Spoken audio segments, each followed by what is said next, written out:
యోహాను రాసిన ప్రకటన గ్రంథము 4వ అధ్యాయము 4వ వచనం.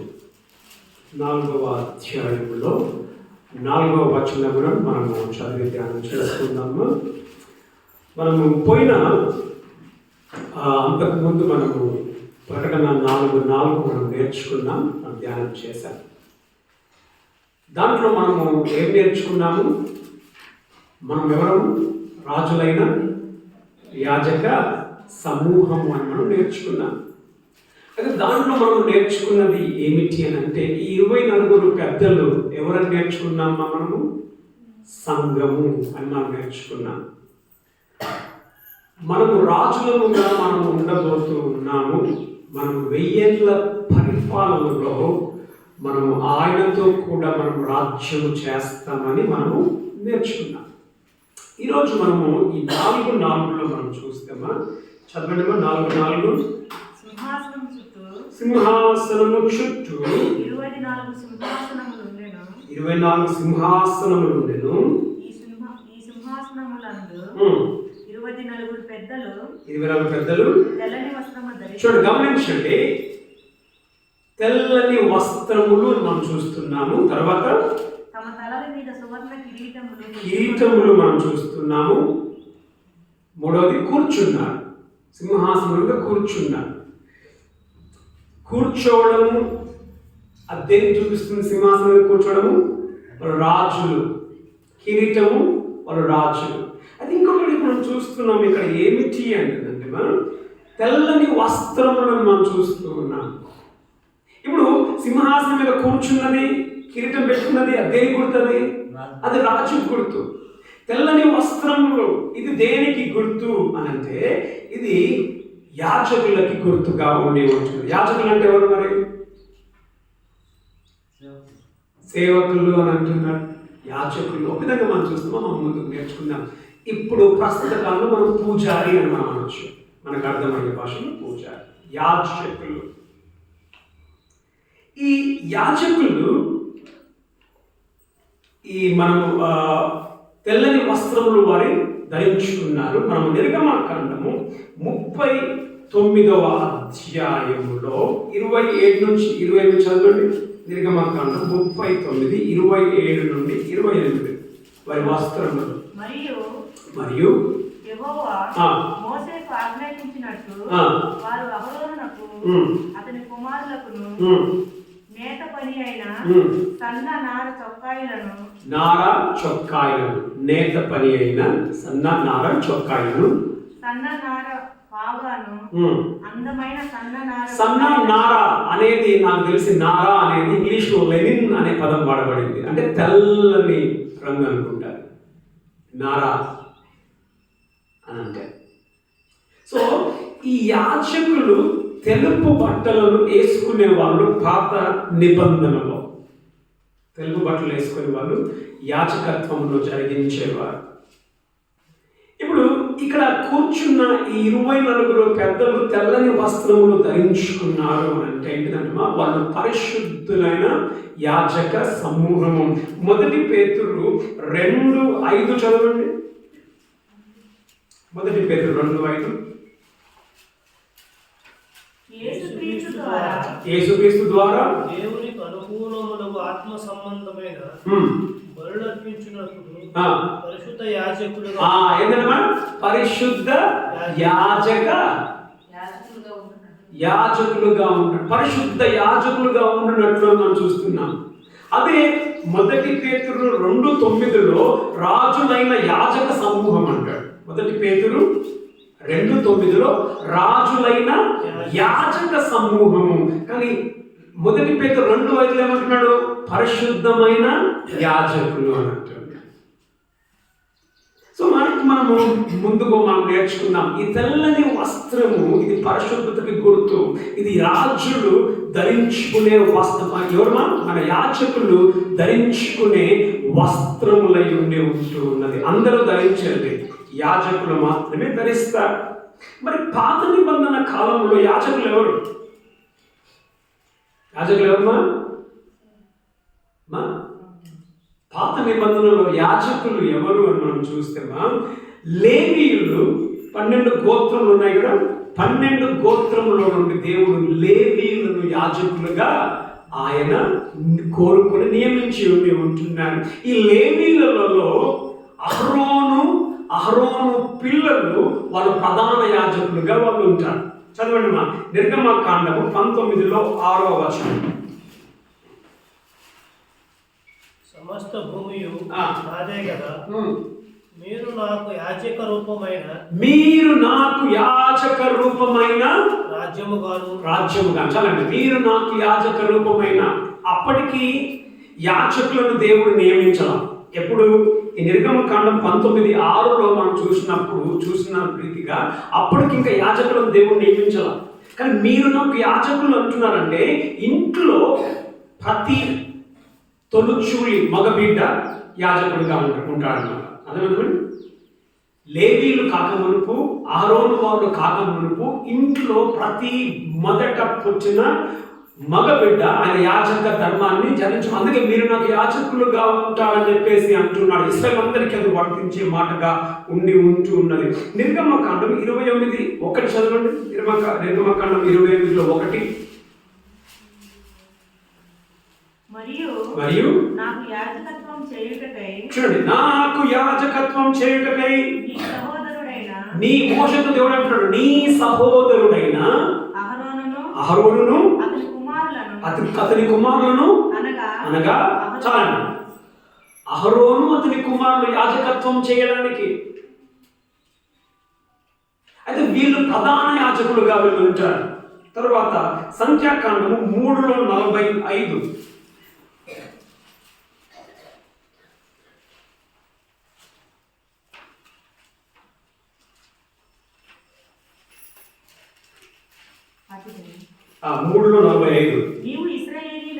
నీవు ఇశ్రాయేలీయులలో తొలిచూలి అయిన ప్రతివానికి మారుగా లేవీయులను వారి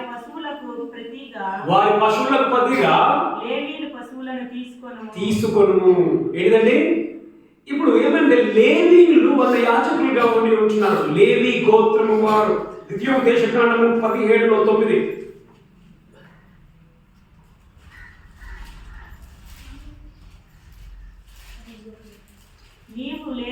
నీవు లేచి నీ దేవుడైన యెహోవా ఏర్పరచుకున్న స్థలమునకు వెళ్ళి యాజకులైన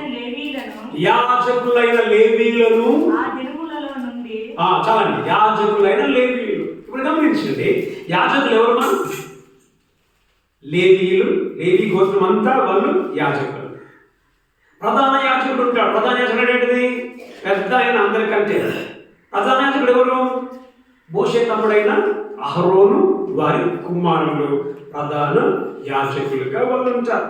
పాత నిబంధనలో 3 వ్యక్తులను మనం చూస్తాం. ఎవరైనా చూస్తాం? ప్రవక్త, రాజు, ఇంకా ఎవరు? యాజకుడు. వీళ్ళందరూ దేవుని కొరకు పనిచేసేవారు. ఎవరండి? ప్రవక్త, రాజు, యాజకుడు. ప్రవక్త ఏం చేస్తాడు? ప్రవక్త దేవుడు నుంచి మాటను తీసుకొని ప్రజలకు అందిస్తాడు. ఇది ప్రవక్త చేసే పని. రాజు ఏం చేస్తాడు? దేవుని పక్షముగా ప్రజలను పరిపాలన చేస్తాడు. యాజకుడు ఏం చేస్తాడు? యాజకుడు మనుషుల పక్షముగా దేవుని దగ్గరికి వెళ్తాడు. అర్థమైందండి? యాజకుడు ఏం చేస్తాడు? మనుషుల పక్షముగా దేవుని దగ్గరికి వెళ్ళేవాడు యాజకుడు, పూజారి. ఎందుకు యాజకుని యొక్క అవసరం ఏర్పడింది? ఎందుకు యాజకుడు అవసరం? అంటే మా దేవుడు పరిశుద్ధుడై ఉంటున్నాడు. ఇప్పుడు ఈ పరిశుద్ధమైన దేవుని దగ్గరికి వెళ్ళాలి అని అంటే ఎట్లా పోలికైతుందమ్మా? మనిషి కూడా ఎవరు ఎట్లుండాలా? మనిషి కూడా పరిశుద్ధుడై ఉండాలా. కానీ మనుష్యుడు పాపమును బట్టి పాపిగా ఉన్నాడు కాబట్టి ఈ మనిషి ఈ పాపమును బట్టి దేవుని దగ్గరికి పోవడానికి ధైర్యం ఉందా? ధైర్యం లేదు. ఆయన పోలేడు దేవుని దగ్గరికి. ఈ పాపాన్ని బట్టి మన దేవుని దగ్గరికి పోలేడు. పోలేడు కాబట్టి దేవునితో మనిషికి అవసరమా లేదా? ఏమంటే దేవునితో మనకు అవసరమా లేదా? మొన్న ఒకరు ఫోన్ చేశారు, హిందీ వాళ్ళు. ఆయన భార్యకి ఎక్కువ కడుపు నొప్పి అని చెప్పేసి రాత్రి 8-9 గంటల టైంలో హాస్పిటల్కి వెళ్ళే పరిస్థితి లేదు, మందులు కొనే పరిస్థితి లేదు. వెంటనే ఫోన్ చేశారు. ఫోన్ చేసి భార్యకి కడుపు నొప్పి వస్తుంది, ప్రార్థన చేయండి. ఏంటమ్మా అర్థమేంటిది అంటే మనిషికి దేవునితో అవసరం. మరి దేవునితో మనిషికి అవసరం ఉన్నప్పుడు ఏం కావాలమ్మా? నువ్వు పోవాలి అని అంటే నీకు ఆ ధైర్యం లేదు, ఎందుకంటే నువ్వు పాపివి కాబట్టి మనుష్యుడు ఏంటంటే ఎవరైనా ఒక మధ్యవర్తి, వారికి బదులుగా ఒక మధ్యవర్తి కావాలి దేవుని దగ్గరికి పోవడానికి. ఎందుకంటే దేవుడు నన్ను ఒప్పుకోకపోతే, నన్ను ఒప్పుకోకపోతే ఇంకెవరినైనా దేవుడు ఒప్పుకుంటాడేమో, వారిని బట్టి దేవుడు నాకు సహాయము చేస్తాడు అనే విషయంలో మనిషి యొక్క తపన దేవుణ్ణి చేరుకోవడానికి. అందుకే యాజకుడు అవసరమై ఉంటూ ఉన్నది. ఈ యాజకుడు ఏం చేస్తాడంటే మనుష్యుని పక్షముగా దేవునికి ఏం చేస్తామా? ప్రార్థన చేస్తాడు. ఇప్పుడు మీరు ప్రార్థన చేస్తారా చేయాలి దేవుల కొరకు? అమ్మా, యాజకుడు మనుషుల పక్షముగా, ఆ మిగతా వారి పక్షముగా దేవునికి ప్రార్థన చేస్తాడు. ఆ మిగతా వారి పక్షముగా వారి యొక్క బలులను, వారి యొక్క అర్పణలను వారికి బదులుగా ఈయన తీసుకొని పోయి ఇస్తాడు. వారికి బదులుగా బలులను అర్పిస్తాడు. ఒక విధంగా ఈ యొక్క యాజకుడు ఎవరంటే దేవునికి మనిషికి మధ్యలో నిలబడే వ్యక్తి, మనుషులను దేవునికి చూపించే వ్యక్తి, రిప్రజెంటేటివ్ ఆఫ్ పీపుల్. ప్రతినిధి. ఎవరు ప్రతినిధిమా? మనుషుల ప్రతినిధి దేవుని దగ్గర యాజకుడు గమనే ఉంటూ ఉన్నాడు. ఇప్పుడు మనం గమనిస్తేమా ఇక్కడ యాజకులను మనం చూస్తే వీళ్ళు ఏ విధముగా ఉన్నారు? 4 వచనంలో ఏ విధంగా వాళ్ళు ఉన్నారు? యాజకులు ఏ విధంగా ఉన్నారు? 24 సింహాసనం మీద కూర్చొని ఉన్నారు.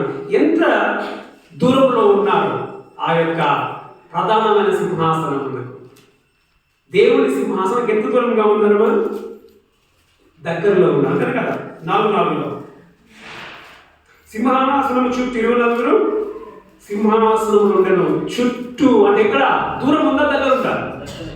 దగ్గరలో ఉన్నాయి ఈ యొక్క సింహాసనములు. అంటే ఏమని మనం చూస్తున్నామంటే వారు దేవునికి, యాజకుడు దేవుని దగ్గరగా ఉండేవాడు.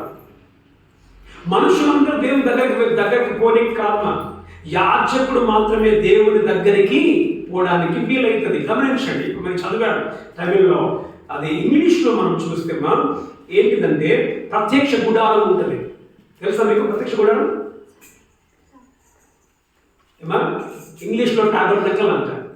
ప్రత్యక్ష గుడారం ఏంటిది? దేవుడు చెప్పాడు మోషేకి, నువ్వేం తయారు చేయి? ఒక ప్రత్యక్ష గుడారము తయారు చేయి, అక్కడ నేను మీతో కలుసుకుంటాను, నేను అక్కడ ఉంటాను.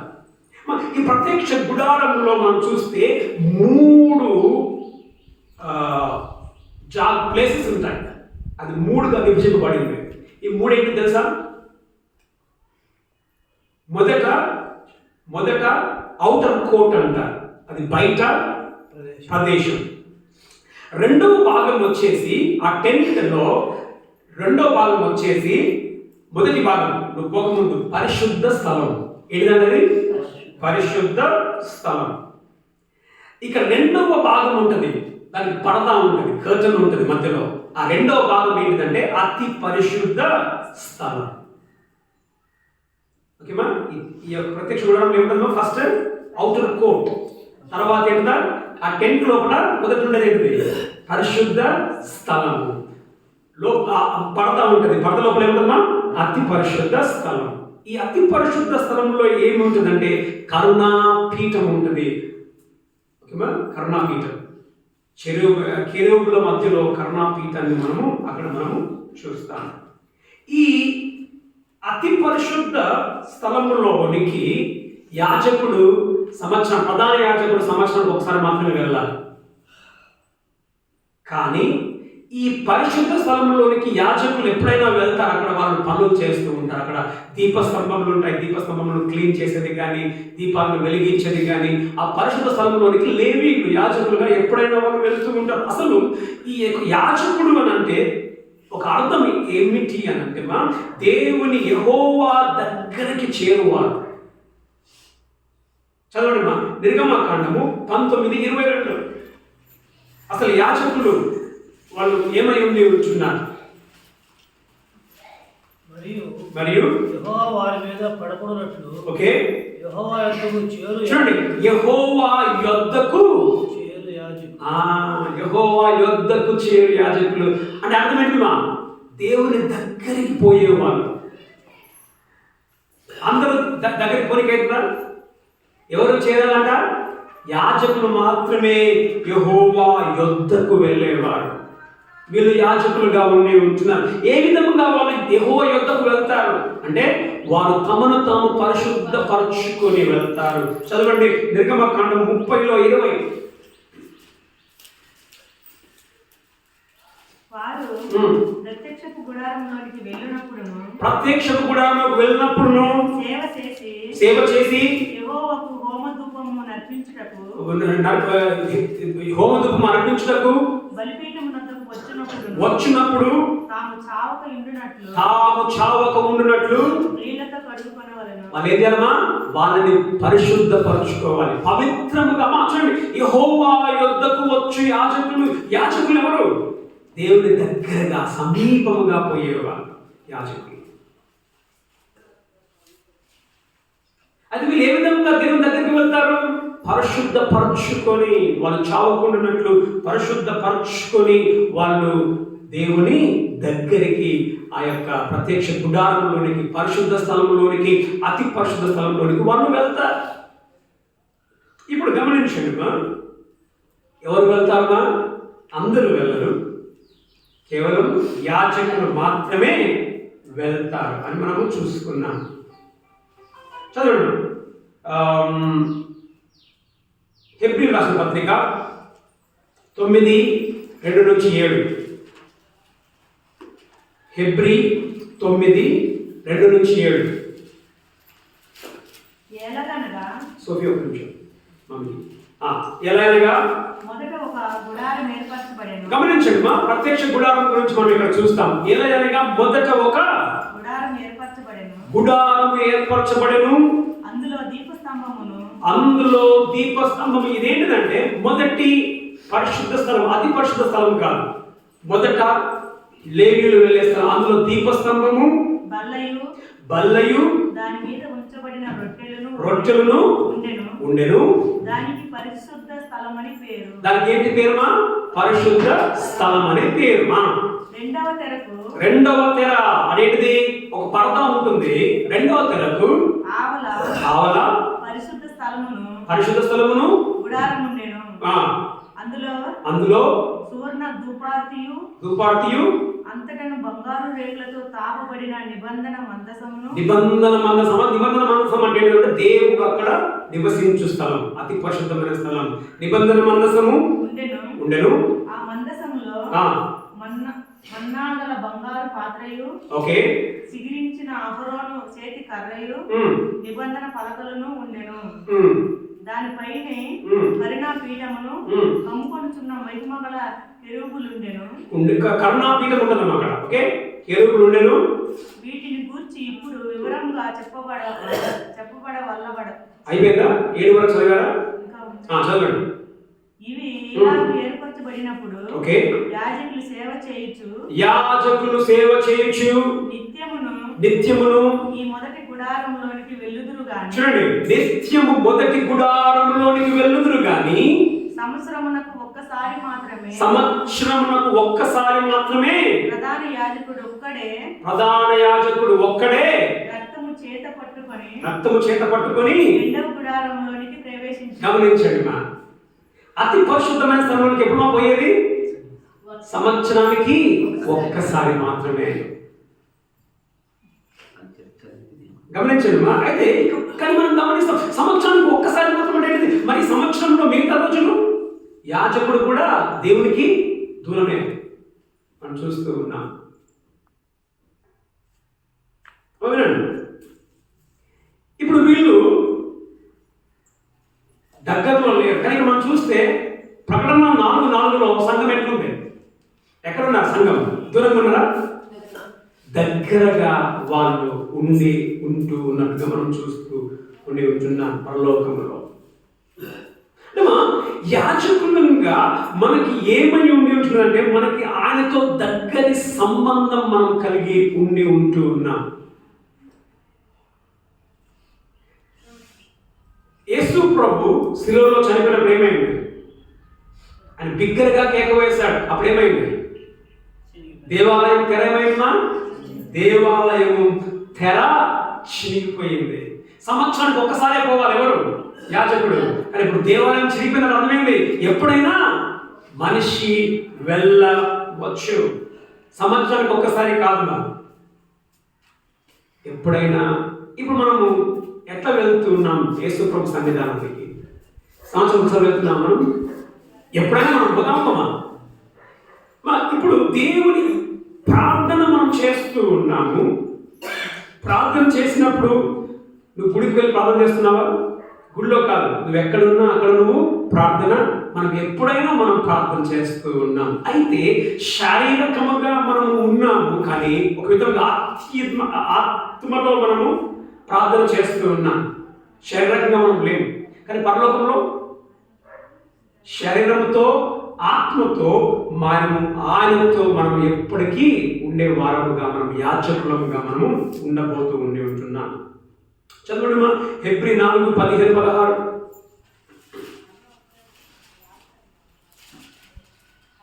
హెబ్రీ 4:15-16. మన ప్రధాన యాజకుడు మన బలహీనత యందు మనతో సహానుభావము లేనివాడు కాడు కానీ సమస్త విషయములలోనూ మన వలనే శోధింపబడినను ఆయన పాపం లేని వాడుగా ఉండెను కనుక మనం కనికరింపబడి సమయోచితమైన సహాయము కొరకు కృప పొందినట్లు ధైర్యంతో కృపాస్థానము అక్కడ ఈ యొక్క నిబంధన మందసం ప్రత్యక్షం కూడా ఏముందమ్మా? కరుణాపీఠం ఉందా లేదా? ఇప్పుడు ఏమంటున్నాడు? మనము కనికరము కృప పొందినట్లు కృపాసనము దగ్గరికి ఎప్పుడు పోవచ్చు?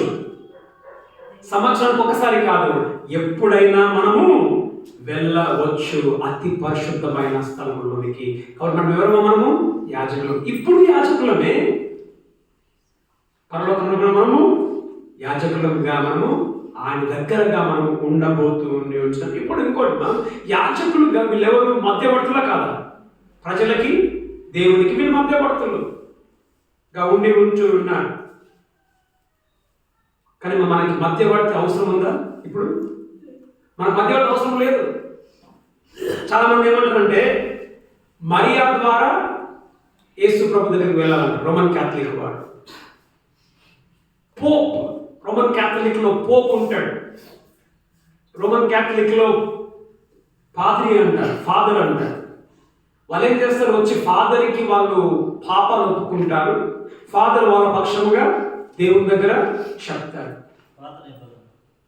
లేదు ఇప్పుడు కానీ మనం చూస్తున్నాము మధ్యవర్తి అవసరం లేదు, మనమే ఆయన దగ్గరగా మనం ఉంటాం. ఇంకొక మాట మనం చూస్తే ఇక్కడ యేసు ప్రభు నిల్చుంటాడు కదా పిలాతు ముందు, కయప ముందు. అప్పుడు కయప ఏం చేస్తాడు? కయప ఎవరు? ప్రధాన యాజకుడే కదా. కయప ఏం చేస్తాడు? తన బట్టలు చింపుకుంటున్నాడు. తన ప్రధాన యాజకుని బట్టలను చింపుకున్నాడు. అర్థమేంటిది? ఇంకా యాజకుడు ఎవరు లేరు. పాత నిబంధన యాజకత్వం ఇప్పుడు లేదు. మనమందరం యాజకులమే. మనమందరం ఆయన దగ్గరగా ఉంటాం. మనమందరం అడగవచ్చు. అందుకే యేసు అంటాడు, మీరు నా నామంలో ఏమి అడగలేదు, కానీ మీరు నా నామంలో ఏమైనా అడగండి. కానీ ఎవరి పేరు అడగమని చెప్పన్నాడా? మరియా పేర్లు అడగండి, లేకపోతే పేతురు పేర్లు అడగండి, లేకపోతే ఆ పేర్లు అడగలేదు, నా పేరులో మీరు ఏమైనా అడగండి అని అంటాడు. మొదటిగా మనం చూస్తున్నాం ఏంటంటే వారు దగ్గరగా ఉంటున్నారు. కాబట్టి మనం యాజకులముగా మనము ఆయనకి దగ్గరగా మనము ఉండబోతూ ఉంటున్నాం. ఇప్పుడు మనం దగ్గరగానే ఉన్నాం. ఎట్లా దగ్గరలో ఉన్నామా? ప్రార్థన చేసినప్పుడు, ఎక్కడ ప్రార్థన చేసినా మనం ఆయన సన్నిధానానికి మనం వెళ్తున్నాం. అమ్మ నువ్వు ఎక్కడ ప్రార్థన చేస్తా అదేంటిది? అది అతి పరిశుద్ధమైన స్థలం. ఎందుకు? దేవుడు అక్కడ ఉంటున్నాడు. రెండోదిగా మనం చూస్తే వీళ్ళ సింహాసనము ఒకటి దానికి ఒకటి ఏ విధంగా సంబంధం కలిగి ఉన్నాయమా? సింహాసనములు ఒకదానికి ఒకటి ఏ విధంగా సంబంధం కలిగి ఉన్నాయి? సింహాసనంలో ఎత్తు తప్పులు ఉన్నాయా? సింహాసనంలో ఎత్తు పల్లాలు ఉన్నాయా? ఒక సింహాసనం ముందు ఒక సింహాసనం వెనుకలు ఉన్నాయా? ఎట్లున్నాయి సింహాసనాలు? అన్ని ఒకే లెవెల్లో రౌండ్గా ఉంటూ ఉన్నాయి. అంటే అర్థమేంటిది? అందరూ సమానం. అందరూ సమానం.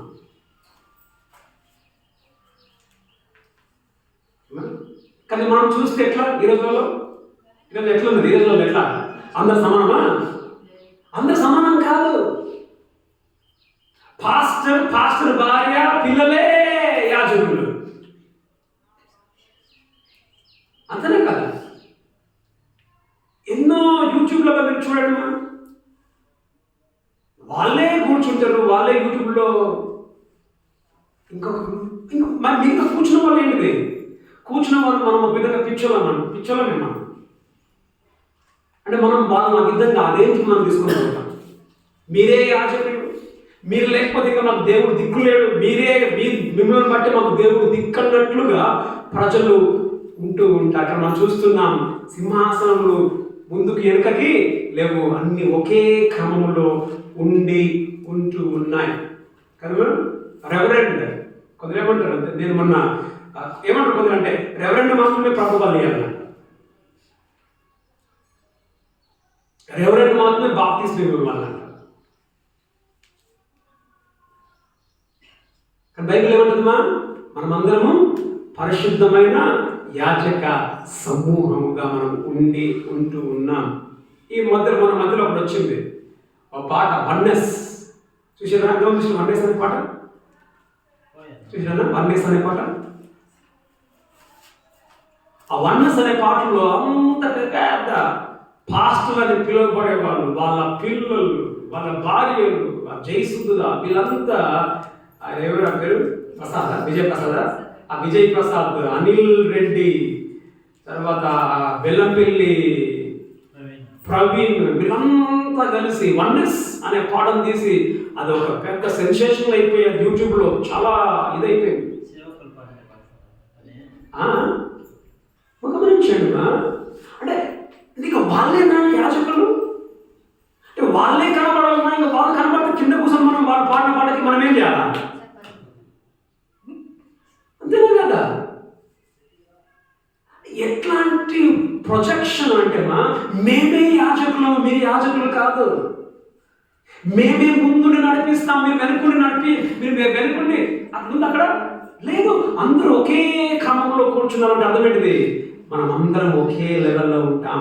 ఈ వన్నెస్ ఉన్న వాళ్ళ ముందుండి పాట పాడుతూ మనం ఏసులో ముందుండి, ఆ వన్నెస్ ముందుండి మనం వెనుకుండి మనం నడిపి అందరం ఒకే లెవెల్లో మనము ఉండబోతున్నాం. అందరం ఏంటిదిమా? మనందరము సమానముగా ఉండబోతున్నాం. చూడమ్మా, అక్కడ ఎవరు హైలైట్ హైలైట్ ఎవరు? ఇక్కడ ఆ 24 సింహాసనం మధ్యలో ఒక సింహాసనం వేయబడింది. హైలైట్ ఎవరు? ఆ రోజు హైలైట్ సంఘంలోకి ఎవరుమా? ఆయన మాత్రమే హైలైట్. ఇప్పుడు ఎవరు హైలైట్? ఈ వన్నెస్లో ఎవరు హైలైట్ మా? అబ్బా, విజయ్ ప్రసాద్ అది బాగా అనిపిస్తున్నాడు అనుకోరా? ఎవరు హైలైట్? ఇంకా ఎవరు? ఆయన కర్మోజియా, శ్రేష్ఠ కర్మోజీ. ఆమె ఎన్నో లెక్కలేని వీడియోలు అది. ఆ శ్రేష్ఠ కర్మోజీ కూడా అందులో. తర్వాత ఈయన బెల్లంపల్లి ప్రవీణ్ కూతురు. అంటే ఇంక వాళ్ళే యాజకులు, వాళ్ళేనా? అమ్మా ఎవరుమా? మధ్యలో ఒకే సింహాసనం, వధింపబడిన గొర్రె పిల్ల మాత్రమే హైలైట్గా నిలుస్తుంది, ఇంకెవరు కాదు. నేనెవరు? మీరెవరు? మనమందరం యాజకులమే. ఇదొకటి కొన్ని సెట్స్లో ఇట్లా పెడతారు. ఇదో గోడ, ఏంటిది? ఇదో అడ్డు గోడ. ఎట్లా అడ్డు గోడ? అతి పరిశుద్ధమైన స్థలం లేదు. ఇంకొకరు పోవద్దు లోపలికి. కొన్ని చేతులు ఉంటాయి, పులిపిట్లు ఉంటాయి, కొన్ని పులిపిట్లు. అట్లాంటిది ఒక పులిపిట్ ఉంటుంది, ఇట్లాంటిది ఒక పులిపిట్ ఉంటుంది, ఇంకో పెద్ద పులిపిట్ ఉంటుంది. అది మాత్రం పెద్ద పాత్ర మాత్రమే ఎక్కాలి, దాన్ని ముట్టే కూడా మనకి యోగ్యం ఉండదు.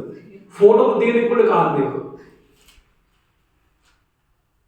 ఇంకా నేను చూసాను కన్యాకుమారి అక్కడక్కడ, అయ్యో మా పాదులు ఉంటారు ఎట్లా అంటే మా తెల్ల బట్టలు వేసుకొని ఆయన వస్తుంటే దానికి ఏంటిది మా గొడుగు పట్టుకొని లేదు మా మనమందరము ఒకే సమానముగా మనం యాజకులంగా మనము ఉండబోతున్నాం. కాబట్టి మనం కూడా పిక్చర్ లాగా వేరే మనం హైలైట్ చేయొద్దు. మొన్న ఒక దగ్గర నేను ఆంధ్రాకి వెళ్ళాను. ఆంధ్రాకి వెళ్ళినప్పుడు వాక్యం చెప్పడానికి ఒక పాస్టర్ని పిలిస్తే మంచిగా వాక్యం చెప్పి ఒక అతన్ని వాళ్ళు చెప్పారు, ఇక బాగా వాక్యం చెప్తాడు అది. కానీ వాళ్ళు ఏమన్నాడు తెలుసా, ఆయన రెవరెండా అని అడిగినట్ట. రెవరెండా? మనమందరము యాజకులమే. అందుకే నేను దాదాపుగా మీ అందరినీ కూడా ఏం చేస్తున్నామా, ప్రభు వాళ్ళు ఇచ్చేకి నేను అనుమతిస్తూ ఉన్నా. ఎందుకు మనం యాజకులమే. మూడవదిగా మనం చూస్తే వీళ్ళు ఏ విధముగా ఉన్నారమ్మా, తెల్లని బట్టలు వేసుకున్నారు. మొదటి ఏంటిదిమా, వీళ్ళు ఎక్కడున్నారు, ఆయనకు దగ్గరగా ఉన్నారు. అని అర్థమేంటిది, మనము ఆయన దగ్గరగా మనం ఉంటాం. ఎప్పుడైనా ఆయన దగ్గరికి మనము వెళ్ళవచ్చు. రెండోది ఏంటిదిమా, మనం సమానముగా ఉండబోతూ ఉన్నాం. అందరం సమానం, మేమందరం యాజకులమే. ఇప్పుడు మనం యాజకులమే. ఇప్పుడు అందుకే నేను అంటా ఉంటాను, ఏంటిది, నడిపియండి, వచ్చి నడిపియండి అని చెప్పేసి. మూడవది, వీళ్ళు ఏ విధంగా ఉన్నారు, తెల్లని బట్టలు. తెల్లని బట్టలు దేనికి గుర్తు, పరిశుద్ధతకి గుర్తు. దేనికి గుర్తుమా, పరిశుద్ధత. చదవండి మా సంఖ్యాకాండము 16లో 5వ వచనం. సంఖ్యాకాండం 16:5.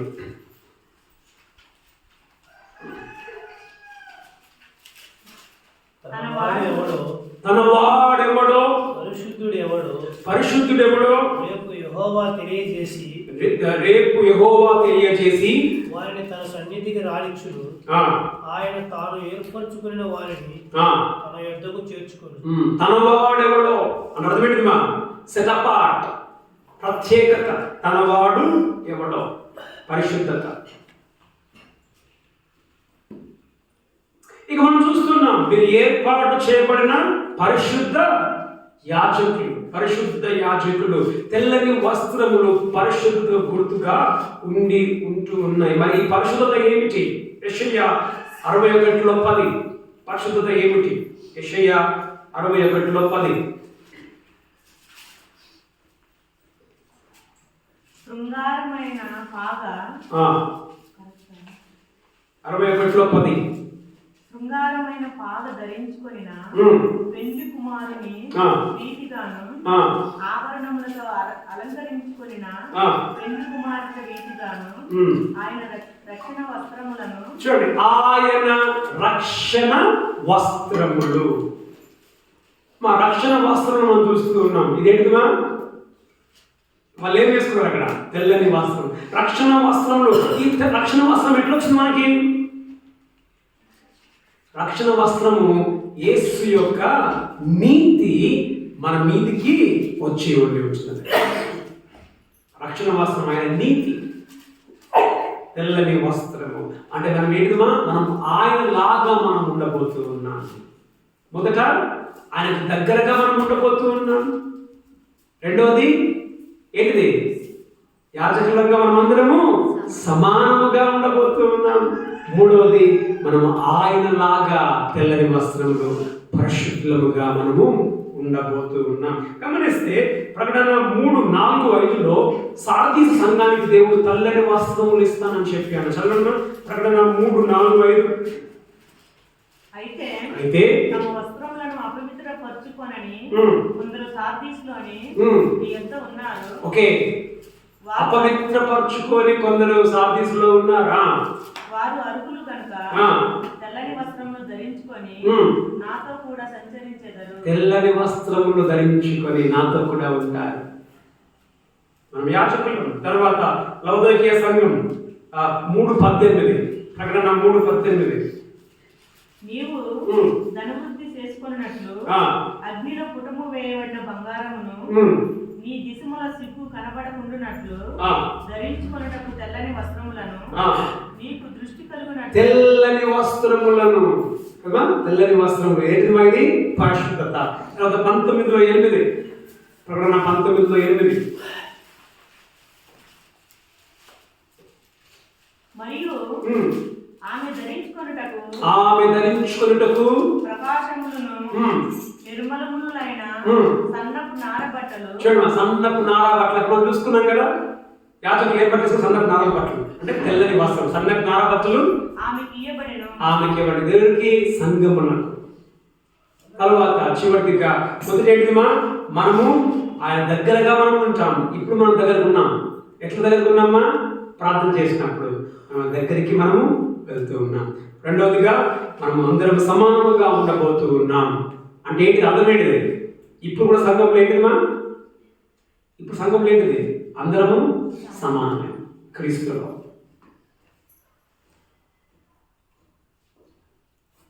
అంటే అందరూ సమానమే అంటే పాస్టర్ ఏమంటారు? బైబిల్లో పాస్టర్ని యాజకుడు అని పిలుస్తారు. ఏమని పిలుస్తారు? బైబిల్ ఏమంటుంది? కాపరి. కాపరి అంటుంది కానీ యాజకుడు అని పిలవాలి. కొత్త నిబంధనలో యాజకుడు అని పిలవాలి, కాపరి అని పిలిచాడు. కానీ యాజకుడు అందరి యాజకుడు. అంటే పాస్టర్గా ఏం పని? సంఘమును కాపాడుకునే పని, సంఘమును పోషించే పని పాస్టర్ది. యాజకుడు అంటే అందరి యాజకులు, అందరు దేవుని దగ్గరికి వెళ్ళొచ్చు. అంటే పాస్టర్ మూలకంగానే దేవుని దగ్గరికి వెళ్ళాలి కాదు కదా. మూడోది ఏంటిదిమా? మనం ఆయన వల్లే మనము ఉండబోతూ ఉన్నాం. మనం ఏం చేస్తాం అక్కడ? చివరిగా మనము ఆరాధన చేస్తాం. 4:10. ఆ 24 పెద్దలు సింహాసనం నందు ఆసీనుడైయుండు వాని ఎదుట సాగిలపడి యుగములు జీవించుచున్న వారికి నమస్కారం చేయుచు ప్రభువా మా దేవా. చాలండి. తర్వాత 7:11 కూడా చదవండి. 7:11. దేవదూతలందరూ సింహాసనం చుట్టూ పెద్దల చుట్టూను ఆ 4 జీవుల చుట్టూను నిలువబడి ఉండేది. వారు సింహాసనం ఎదుట సాష్టాంగపడి ఆమేన్ యుగముల వరకు మా దేవునికి స్తోత్రమును మహిమయు జ్ఞానమును కృతజ్ఞత స్తుతియు ఘనతయు శక్తియు బలమును కలుగును గాకనే దేవునికి నమస్కారం చేసిరి. ఏం చేస్తున్నామా? ఆరాధన చేస్తున్నారు. ఎవరు ఆరాధన చేస్తున్నారు? అందరూ ఆరాధన చేస్తున్నారు. అందరంటే 24 సంఘం అంతా ఒకేసారిగా వాళ్ళ ఆరాధన. మనం ఏం చేస్తాం? మనని ఆరాధిస్తాం. అంటే ఆరాధన చేయడం అంటే ఏంటిది? అదే పని పరలోకంలో. చాలా మంది ఏమంటారు అంటే మనం పరలోకంలో ఏం చేస్తామంట? ఆరాధన ఎప్పుడు ఏంటిది? హల్లెలూయా హల్లెలూయా హల్లెలూయా అన్ని కదా. బాబా ఇప్పుడే నవ్వుతున్నాడు. అమ్మా, పరలోకంలో మనం ఎప్పుడు ఆరాధన మనం చేయం. అదొక భాగముగా ఉంటుంది. ఇప్పుడు ఇంక ఎప్పుడు ఆరాధన చేయడము అని అంటే మనం ప్రకటనలో మనం చూస్తాం, నేను వారికి జీవ వృక్షము ఫలముని ఇస్తానంటాడు. జీవవృక్ష ఫలము. ఇప్పుడు నువ్వు ఆ జీవవృక్ష నువ్వు ఇప్పుడు ఎప్పుడు ఆరాధన చేస్తాడు? తిరిగి ఎప్పుడు నువ్వు జీవవృక్ష ఫలముని అర్థమైందా? కాబట్టి ఏంటిదంటే ఆరాధన ఒక భాగముగా ఉంటుంది. మిగతా కూడా మనకి వేరే రకమైన ఆనందం కూడా మన పరలోకంలో ఉంటుంది. ఎప్పటికీ ఆరాధన అంటే ఇప్పుడు ఇక్కడ మనం చూస్తా ఉన్నాం. ఏం చూసారు? వారు ఏం చేశారు? కూర్చున్నారు లేదా? మళ్ళీ ఏం చేశారు? నిల్చున్నారు లేదా? మళ్ళీ ఏం చేశారు? పడిపోయారు లేదా? 3 ఉన్నాయి: కూర్చోవడం, లేవడం, పడిపోవడం. ఇక నువ్వు యుగాలు నువ్వు కూర్చొని లేచి పడిపోయి ఎట్లుంటుందా? ఇంకెంతసేపు కూర్చునేది? ఇంకెంతసేపు లేచేది? ఇంకెంతసేపు పడేది? ఒక భాగం. మనం గమనించండి. ఇప్పుడు ఆత్మ కూడా మనం వస్తాం. ఇప్పుడు వారానికి ఏం చేస్తున్నాం? కొన్ని పనులు చేసుకుంటున్నాం. ఒక టైంలో వస్తున్నాం. ఒక ఉల్లాసంతో మనం ఆరాధన చేస్తాను. ఎప్పటికీ అదే పని అయితే ఏది రా బోర్ అంటే మనం పరలోకం బోరుగా ఉండదమ్మా. పరలోకం ఎంతో సంతోషముగా ఆనందంగా ఉంటుంది. అది ఇది ఒక భాగముగా మాత్రమే మనకు ఉండబోతుంది. అయితే చివరిగా 1 యోహాను 3:3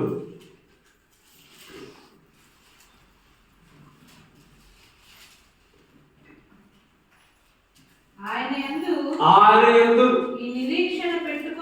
ఏ నిరీక్షణ? ఆయనను చూస్తామన్న నిరీక్షణ పెట్టుకున్న ప్రతివాడు ఆయన పవిత్రుడై ఉన్నట్టుగా ఆయన పరిశుద్ధుడు కాబట్టి వాళ్ళకి కూడా పరిశుద్ధముగా బ్రతుకుతారు. మనం చూసాం. ఎవరమ్మా లోపలికి వెళ్ళేది అతి పరిశుద్ధమైన స్థలంలోకి? యాజకుడు మాత్రమే. ఎట్లా వెళ్ళాలి? పరిశుద్ధపరచుకొని వెళ్ళాలి. మనం నేర్చుకున్నాం, మనమందరం యాజకులమే. మనకి దగ్గరగా మనం ఇప్పుడు ఉన్నాం ప్రార్థనలో. ఇంకోటి మా సంవత్సరానికి ఒకసారి పోయేది. ఇప్పుడు మనం సంవత్సరం మన టైం ఉందా? ఏమైనా పోవడానికి టైం ఉందా? రాత్రి 12 గంటలు కూడా నువ్వు మోకలించేసి నువ్వు పోయినట్టే. అదే నేను చెప్పాను మొన్న. వాళ్ళు ఫోన్ చేసి మాట్లాడుతూ ఉన్నప్పుడు అక్కడికి నేను ఫోన్ కలిపాను, హిందీలో ప్రార్థన చేయమని. కడుపున వస్తుంది అని చెప్పేసి అంటా ఉండే. సరే ఆమెకు ఫోన్ ఇవ్వమని చెప్పాను. నాకు ఫోన్లో ప్రార్థన చేసిన తర్వాత ప్రార్థన అయిపోయింది, నాకు సంతోషంగా వాళ్ళ భర్త తగ్గిపోయింది ఇప్పుడే అని చెప్పి అంటారంటే కడుపు నొప్పి ఎంతో సంతోషంతో. పొద్దున్న నుంచి ఉన్న కడుపు నొప్పి తగ్గిపోయింది. ఎప్పుడైనా నువ్వు ఎక్కడైనా నువ్వు అతి పరిశుద్ధ స్థలంలోని నువ్వు పోవచ్చు. ఏంటిమా? మన దగ్గరగా మనం ఉన్నాం యాజకులు మనం అందరం. తర్వాత ఏంటిమా? ఎవరికి హెచ్చు కమ్మిలు లేవు, అందరము సమానముగా మనము ఉన్నాం యాజకులంగా. మూడోది ఏంటిమా? మనం పరిశుద్ధమైన యాజకులంగా మనం ఉన్నాం. మనమైన ఆరాధన చేసే వారముగా మనం ఉన్నాం. కాబట్టి మనం పరిశుద్ధముగా మనం బ్రతుకున్నట్లుగా దేవుడు మనకు సహాయం చేయనుగాక. మనం పరిశుద్ధంగా మనము బ్రతుకుతాం. ప్రార్థన చూసుకుందాం. దేవా తండ్రి, నీకు వందనములు చెల్లిస్తున్నాం.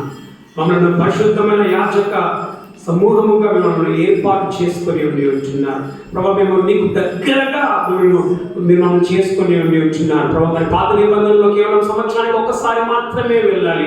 పాత నిబంధనలో కేవలం లేవీలో మాత్రమే, లేకపోతే అహరోను వారి కుమారులు మాత్రమే యాజకులుగా ఉంటున్నారు ప్రభావ. మరి నూతన నిబంధనలో నిన్ను బట్టి ప్రభావ మేమందరము కూడా యాజకులమే. మేము ఎప్పుడైనా వెళ్ళవచ్చు, ఏ సమయంలోనే వెళ్ళవచ్చు. మేము ప్రభావమును దగ్గరగా మీరు చేసుకొని ఉంటున్నాం. మీకు వందనములు చెల్లిస్తూ ఉంటున్నాం. మేమందరము యాజకులు, మేమందరం సమానంగా ఉంటున్నాం.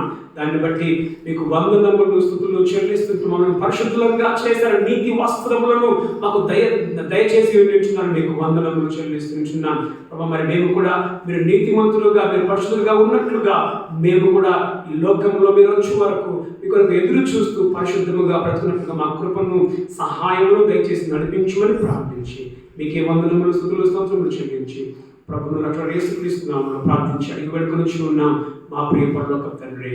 ఆమేన్. తండ్రి యొక్క కుమారుని దేవుడు పరిశుద్ధ దేవుని యొక్క సహవాసం గురించి మా అందరికీ తోడై నడిపించును గాక.